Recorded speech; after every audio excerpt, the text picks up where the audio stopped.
بسم اللہ الرحمن الرحیم الحمد للہ رب العالمین والعاقبۃ للمتقین الصلاۃ والسلام علی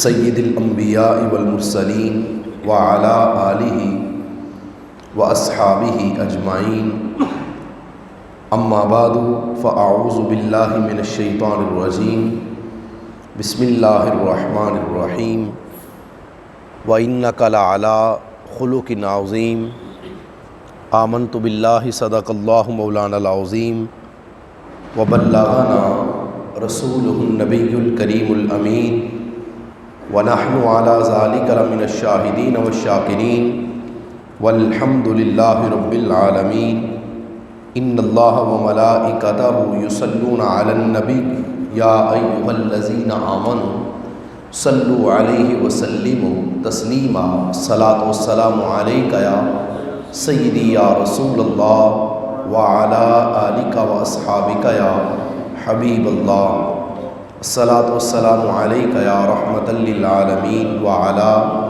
آلک واصحابک یا حبیب اللہ۔ حمد و صلاۃ کے بعد اللہ کے فضل اور پیارے آقا صلی اللہ علیہ وسلم کی نظر عنایت سے ہمارا 30 روزہ دروس القرآن کا سلسلہ جاری ہے اور آج اس کی 22ویں نشست ہے۔ آج کی نشست میں بات ہوگی اچھے اخلاق کے حوالے سے۔ عنوان ہے آج اچھا اخلاق۔ اللہ کریم سے دعا بھی کریں کہ اللہ کریم ہم سب کو اچھا اور عمدہ اخلاق عطا فرمائے۔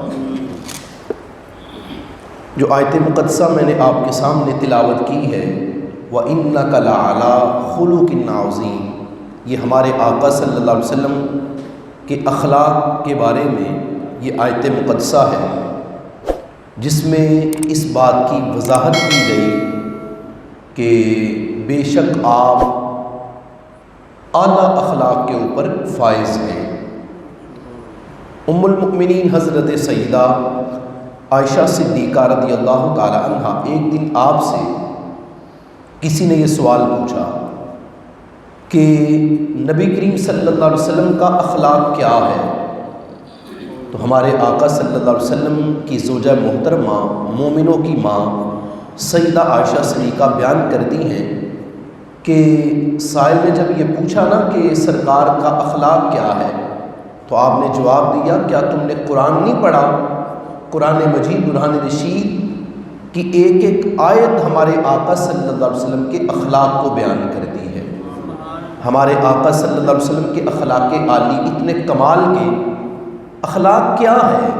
اچھی عادت، ہر وقت چہرے پہ تبسم، کسی کے ساتھ ناراض ہو کے بگڑ کے بات نہ کرنا، کسی کو عزت دینا، میٹھے لہجے میں بات کرنا، یہ سارے اخلاق ہیں اور اچھے اخلاق ان کو کہا جاتا ہے۔ حدیث آپ کے سامنے یہاں پہ پیش کرنا چاہوں گا۔ رسول اکرم نور مجسم شفیع معظم صلی اللہ علیہ وبارک وسلم آپ فرماتے ہیں قیامت والے دن نامہ اعمال میں جس نیکی کا سب سے زیادہ وزن ہوگا وہ بندے کا اچھا اخلاق ہے۔ اچھے اخلاق کا سب سے زیادہ وزن نامہ اعمال میں وہ اس نیکی کا ہوگا۔ یہ اچھا اخلاق اسے اپنانے کے لیے کوئی پیسے نہیں لگتے، اور اچھا اخلاق اپنانے کے لیے کوئی بڑی محنت نہیں کرنی پڑتی، بلکہ صرف اور صرف اللہ کی مخلوق سے پیار کیا جائے تو اسی سے اللہ کریم بندے کو اچھی عادت اور اچھا اخلاق عطا کر دیتا ہے۔ آپ دیکھیں مشکات المصابیح کی حدیث طیبہ ہے، حضرت انس بن مالک رضی اللہ تعالی عنہ بڑے مشہور صحابی ہیں، بیان کرتے ہیں کہ میں نے 14 سال سرکار کی خدمت کی ہے۔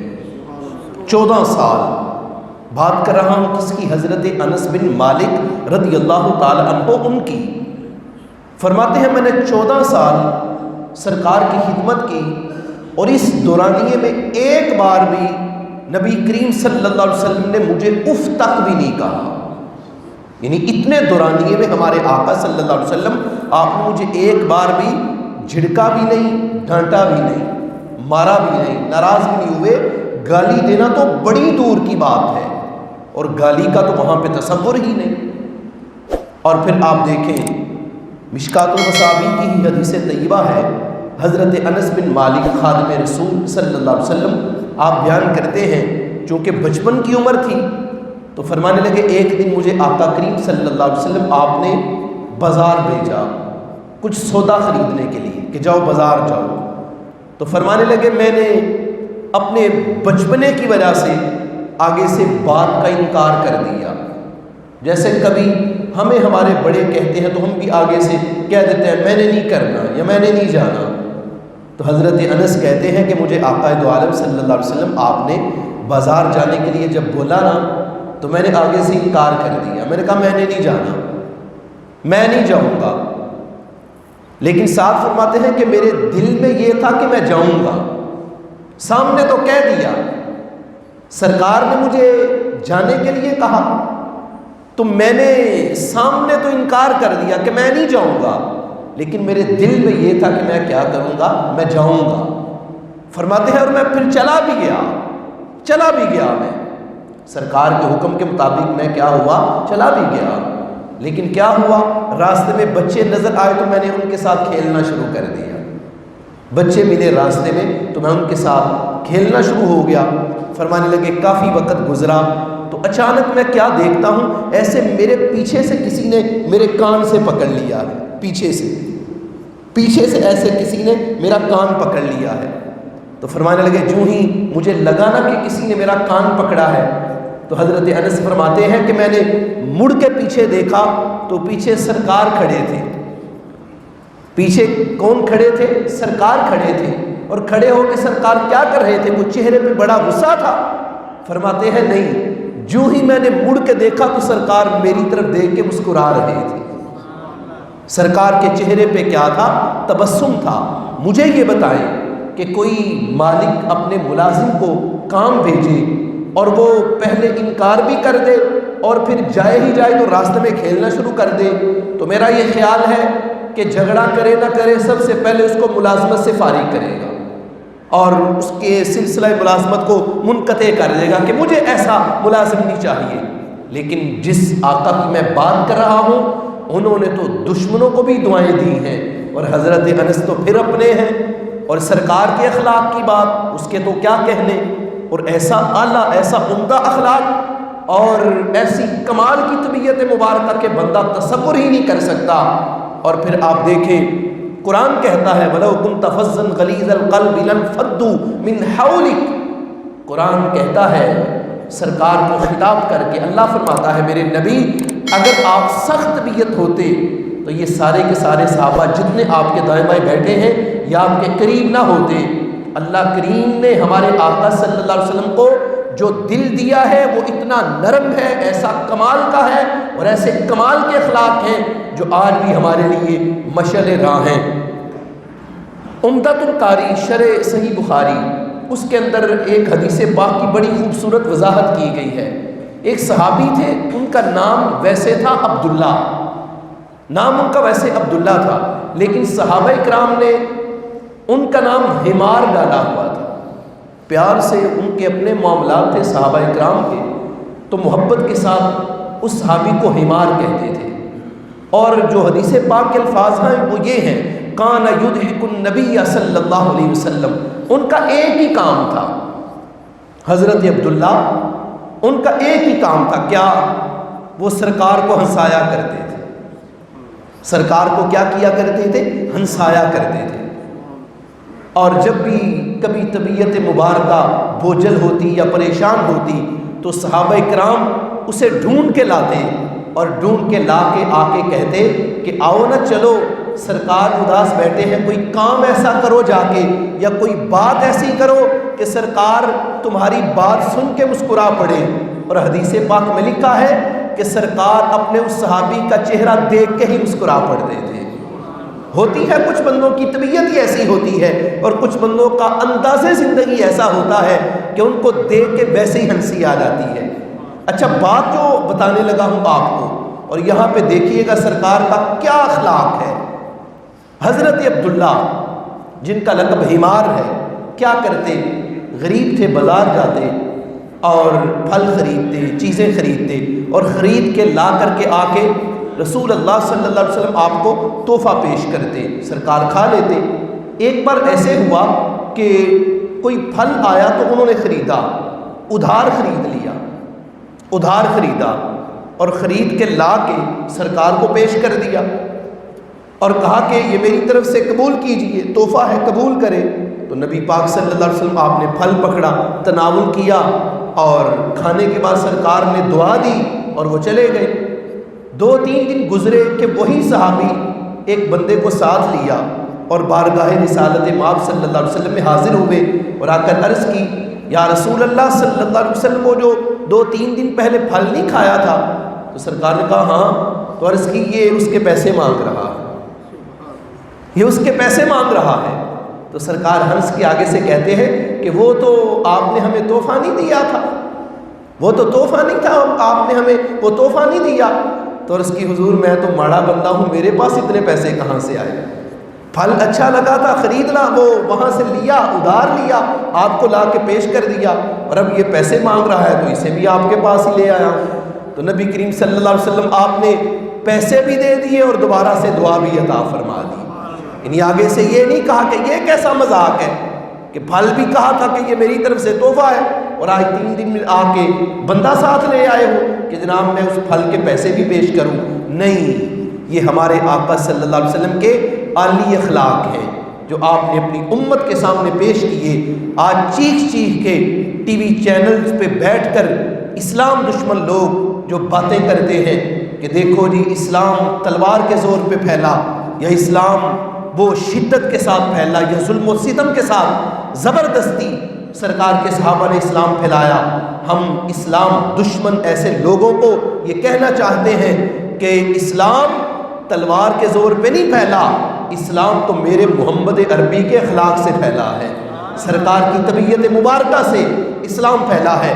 اگر تلوار کے زور پہ اسلام پھیلا ہوتا تو وہ جو جگہ جگہ پہ مخالفت کرتا تھا ابو جہل، سرکار سب سے پہلے اس کی گردن پہ تلوار رکھتے، اور حضرت فاروق اعظم رضی اللہ تعالیٰ عنہ جیسا عظیم صحابی وہ کتنی بار تلوار رکھ کے کہتے نا کہ پڑھو میرے نبی کا کلمہ، لیکن نہیں کہا۔ کیوں کہا؟ جس کے مقدر میں ہے، اور سرکار اپنی میٹھی بولیوں سے دعوت اسلام دیتے رہے، سرکار پیغام دیتے رہے، اور سرکار اپنے عالی اخلاق سے امت کی اصلاح کے لیے کوشاں رہے۔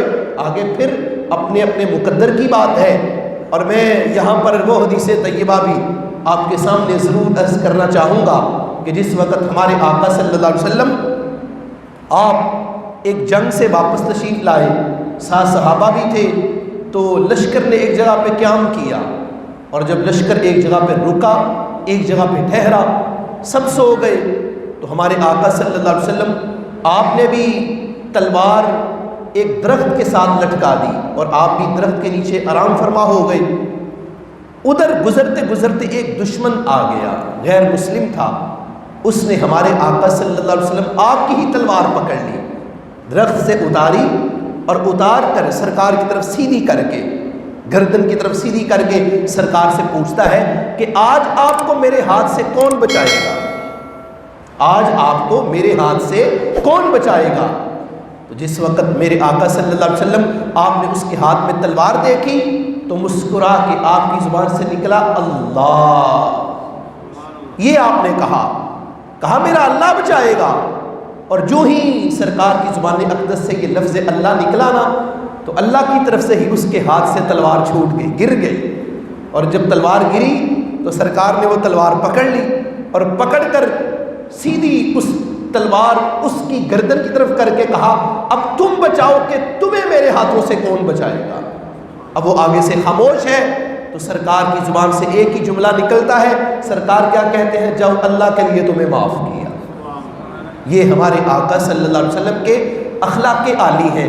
آج چھوٹی چھوٹی باتوں پہ اور یہ دروس قرآن کا مقصد یہ ہے کہ ہم بھی اپنے آپ کے اندر تبدیلی لائیں، ہم بھی کچھ سیکھیں، ہم بھی کچھ اپنے آپ پہ غور کریں، ہم کیا ہیں۔ چھوٹی چھوٹی بات پہ کسی کے ساتھ غصہ کر جانا یا چھوٹی چھوٹی باتوں پہ کسی کے ساتھ بھڑکنا شروع کر دینا اور چھوٹی سی بات پہ گالی بھی دے دینا اور اس چیز کا بھی خیال نہ کرنا کہ میں نے روزہ رکھا ہوا ہے، اور فیکٹریوں میں، کارخانوں میں جو اپنے ورکرز ہیں، جو مزدور ہیں، ان کو ماؤں بہنوں کی گالیاں دینا، یہ کوئی عقل مندی نہیں، یہ کوئی عقل مندی نہیں، بلکہ ہمیں بھی یہاں پہ دیکھنا ہوگا کہ اگر میرے نام کے ساتھ لفظ حاجی لگا ہوا ہے تو میں کیا واقعی اس کا اہل ہوں بھی یا نہیں۔ اگر لوگ مجھے نمازی کہتے ہیں، لوگ مجھے قبلہ کہتے ہیں، لوگ مجھے عزت دیتے ہیں، یا لوگ مجھے بہو صاحب کہتے ہیں یا کچھ بھی کہتے ہیں، اگر مجھے اللہ نے عزت دی ہے تو میں بھی تو کم از کم اچھے اخلاق اپناؤں، میں بھی تو کم از کم اپنے ماتحتوں ان کے ساتھ رویہ اچھا رکھوں، میرے اخلاق اچھے ہوں، اور آپ کے اخلاق ایسے ہونے چاہیے کہ آپ سے کوئی بندہ ایک بار ملاقات کرے تو دوبارہ بھی ملنے کی تمنا کرے۔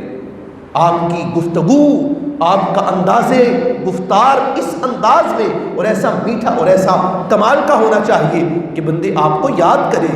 اور ہمارے آقا صلی اللہ علیہ وسلم، آپ نے اپنے اخلاق کا جو عظیم الشان درس اور سبق جو اپنی امت کو عطا کیا ہے، وہ یقیناً ہم سب کے لیے مشعل راہ ہے۔ آپ دیکھیں فتح مکہ کے موقع پر سرکار کا اخلاق، اور بالخصوص جو معاملہ طائف ہے، آپ نے سنا ہوا ہے، میرے آقا صلی اللہ علیہ وسلم جب آپ تبلیغ کے لیے تشریف لے گئے تھے اور وہاں پہ آپ نے لوگوں سے کہا تھا اللہ ایک ہے اور میں اس کا سچا پیغمبر ہوں، تو بجائے اس کے کہ طائف والے سرکار کا شکریہ ادا کر دیں کہ ہمیں ایک اللہ کی دعوت مل رہی ہے، ہمیں سرکار رسالت کا پیغام دے رہے ہیں، تو انہوں نے پھولوں کی بجائے کیا کیا، پتھر سرکار کے جسم پہ برسائے۔ اور پھر جس وقت مختلف فرشتے آ کے سرکار سے عرض کرتے ہیں آپ حکم کریں، اتنا پانی آئے گا کہ ڈوبیں گے، سارے مر جائیں گے، کوئی فرشتہ آ کے کہہ رہا ہے حکم کریں آسمان ان پہ گرا دیتا ہوں، اور کوئی آ کے کہہ رہا ہے آپ حکم کریں پہاڑوں کے پہاڑ ان پہ الٹ دیتے ہیں اور سارے مر جائیں گے۔ تو میرے اور آپ کے آقا صلی اللہ علیہ وسلم کی زبان اقدس میں اس وقت بھی کیا جملہ تھا، ایک ہی بات کی، کہا اللہم اغفر لقومی فإنہم لا یعلمون، اے اللہ میری قوم کو بخش دے، یہ مجھے جانتے نہیں ہیں۔ اس وقت بھی سرکار نے ان کے لیے بھی کیا کر دی، دعا کر دی، اور میرے آقا صلی اللہ علیہ وسلم نے ان کو بھی کس سے نوازا، دعاؤں سے نوازا۔ آج برائی کا بدلہ برائی سے دینا یہ بڑا آسان ہے، لیکن برائی کا بدلہ اچھائی سے دینا یہ بڑا مشکل ہے۔ لیکن جو بندہ دیتا ہے نا، اس کی عزت میں کوئی فرق نہیں پڑتا۔ اچھے اخلاق کو اپناتے ہوئے اپنے دلوں کو نرم رکھیں، اپنے رویوں کو ٹھنڈا رکھیں، اور بالخصوص یہ عید کی آمد ہے، اس موقع پر جن کے اپنے ناراض ہیں، اعلیٰ اخلاق کا مظاہرہ کرتے ہوئے پہل آپ کر دیں، آپ چلے جائیں، کوئی فرق نہیں پڑے گا۔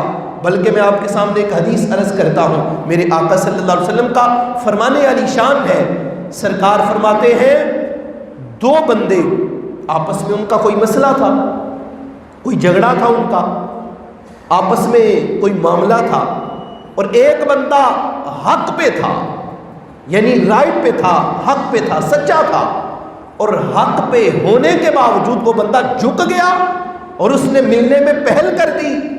سرکار کہنے لگے ایسا کرنے میں اگر اس کی عزت کم ہو گئی تو وہ میدان معاشر میں عزت مجھ سے وصول کر لے، یہ سرکار نے کہا۔ تو اگر کوئی چھوٹا موٹا معاملہ ہو بھی جائے تو بے شک آپ حق پہ بھی ہیں، اس کے باوجود یار جھک جائیں، کوئی فرق نہیں پڑے گا، جھک جائیں تھوڑا سا۔ اگر آپ کے جھکنے سے رشتہ بچتا ہے تو رشتہ بچا لیں، یہ نہ وہ ہو مجھے جھکنا پڑ گیا میں جاؤں اس کے پاس یا وہ میں چلا جاؤں اس کے پاس، یار یہ اسے ختم کر دیں۔ اگر یہ ختم ہو گیا سلسلہ تو دیکھو پھر زندگی میں برکتیں ہی برکتیں ہیں اور زندگی میں بہاریں ہی بہاریں ہیں۔ اچھے اخلاق ان کو اپنا لیں، اس سے دنیا میں بھی عزت ہے اور اس سے آخرت میں بھی عزت ہے۔ اللہ کریم ہم سب کے اخلاق کو اچھا کر دے اور اللہ کریم ہم سب کے اخلاق کو اعلیٰ کر دے۔ وما توفیقی الا باللہ العلی العظیم۔